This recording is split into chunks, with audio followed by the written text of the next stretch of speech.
welcome to ShowMeTheCurry.com. I'm Hital. I'm Anuja, and today we're going to show you how to make Chicken Kofta Curry. Now this sounds really complicated, but it's a very simple recipe and it's a great party dish. So whether you want to make a small batch or a big batch, excellent. So let's get started. So for our Chicken Kofta Curry, we have a medium-sized pot here and we have 2 tablespoons of oil in here. We're going to heat it on medium heat. And while that's heating up, over here we have a 1/4 teaspoon of cardamom seeds. So either you can get powdered cardamom or you can powder it at home. So basically this is what cardamom looks like, green cardamom.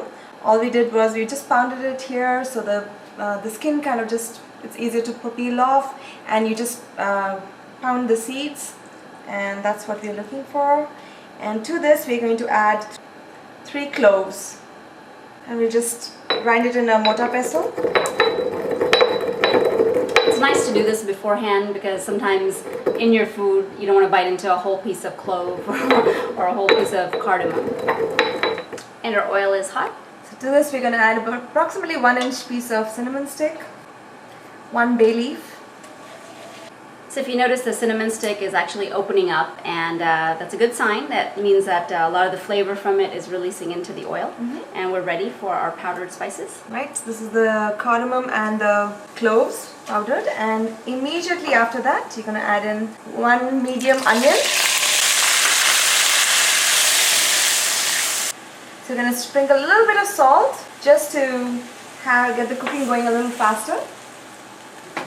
And we'll mix this well, and we're going to let it cook until a lot of the moisture evaporates and the onions start turning a nice golden color. So while that is cooking, we're going to prep our meat for the koftas. Our koftas are basically like meatballs. So here's a pound of ground chicken. Now you can substitute it for any other meat of your choice. You can use turkey, beef, Lamb. Yep. Thank you. So basically we have about a pound over here, and to this we're going to add just 1 tablespoon of ginger garlic paste, 1 teaspoon of garam masala. And garam masala is a combination of a lot of spices, red chili powder to taste, and salt. But we're going to put very little salt because we're going to be adding it to the gravy also, and the chicken tends to absorb a lot of salt from there, so we'll put very little in here. And I'm also going to add in just a few sprigs of cilantro that I've chopped. Just this is an optional step, but it gives a very good mild flavor. Doesn't take anything away from the chicken flavor. And we'll also break in an egg.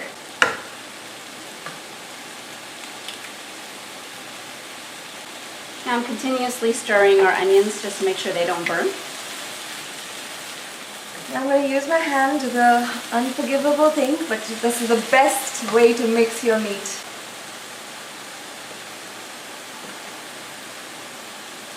So everything is mixed in well here. And just a piece of advice, this is the step that you should actually be doing first. So before you get the onions going and your curry going, have this done, put it in the refrigerator, let it marinate, and then start working on the gravy. Meanwhile, this is all marinated and ready to use once your gravy is ready. So at this point, I'm just going to put it in the refrigerator and just let it be there and let it marinate till the gravy gets ready.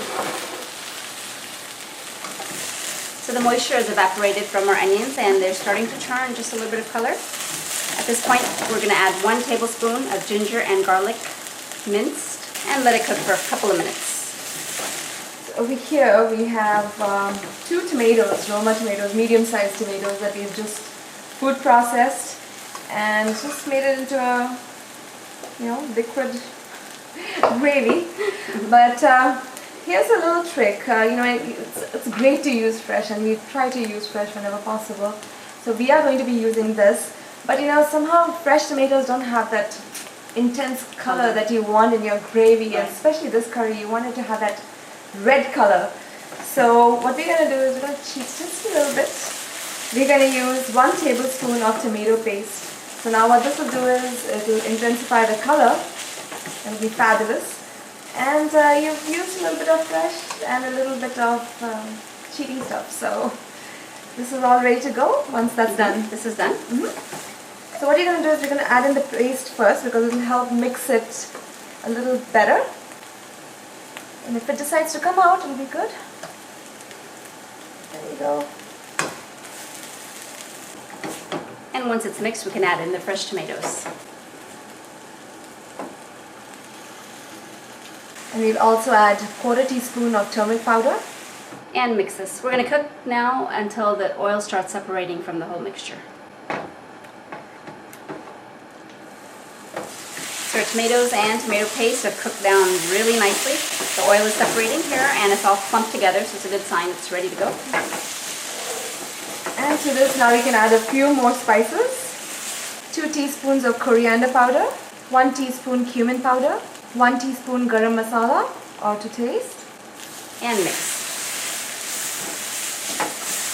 Now I'm going to reduce the flame to just about a simmer right now. Now by reducing the flame, first of all, the dry spices will not burn. And the second thing is what goes in next. It's yogurt.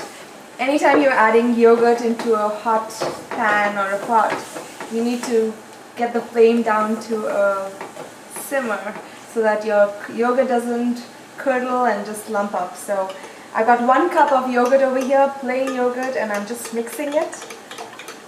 And I'm going to add it in very slowly. And while I'm adding it, Hetal's going to keep mixing it.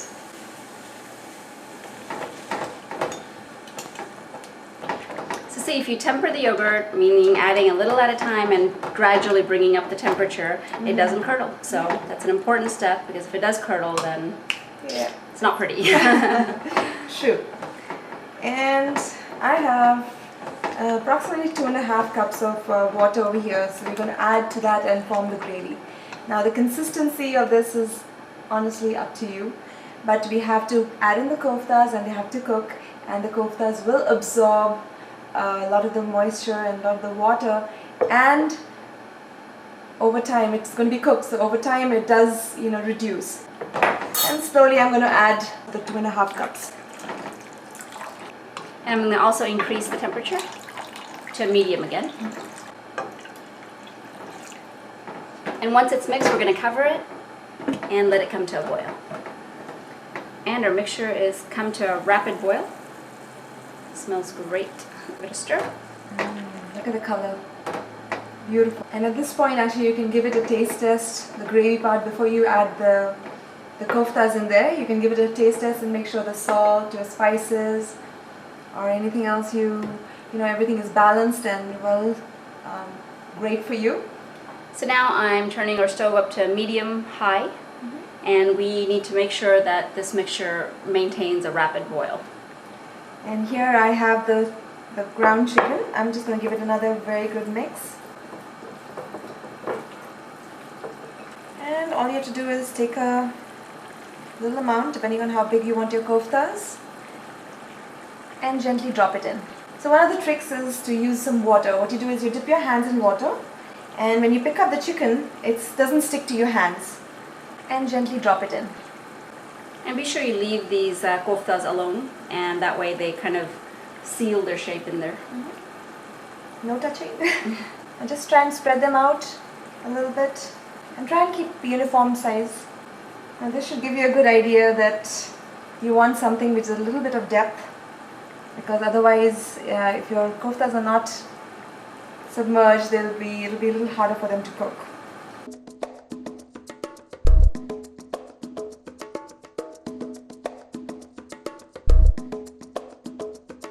Now traditionally these koftas are actually fried and then put into the gravy, but we're just number one, making our lives a little easier and hopefully staying a little healthier. So. Most important. So once all the koftas are formed and in here, we're going to lower the temperature again to medium, and we'll cover it and set our timer for 20 minutes, and hopefully they'll be done. So our 20 minutes are up. Let's take a look. Wow. It's smelling so good. Really, really awesome. And they've really formed. All the koftas that we made are just, packed together and nice, but you still have to be very gentle while mixing them. And if you notice, the liquid has reduced quite a bit, like we mentioned, and that's okay. And these are great, you know, you can have it with rice, you can have it with chapatis, rotis, naans, or like Heckle's husband had it with bread. There you go. So Any which way that's good. yeah, they're really, really good. So all you need to do is just garnish with some cilantro and turn off the stove. Hello. And it's honestly ready to eat. But if you are not too sure, if you made your koftas very big and you're not sure if it's cooked all the way through, just take one of those and just break it. If you just like cut into it, you'll see it should not be pink inside. And it is ground meat, and ground meat cooks really, really fast. So we can be pretty sure that they're already cooked. So. So this is a great dish. If you're having a party, it's perfect, you know, make ahead. Yeah. And you can just heat it at the time of serving and look at it. The presentation is amazing. It's beautiful. Looks like we put in a lot of hard Yeah. work, didn't we? We did actually, so just kidding, it looks fabulous.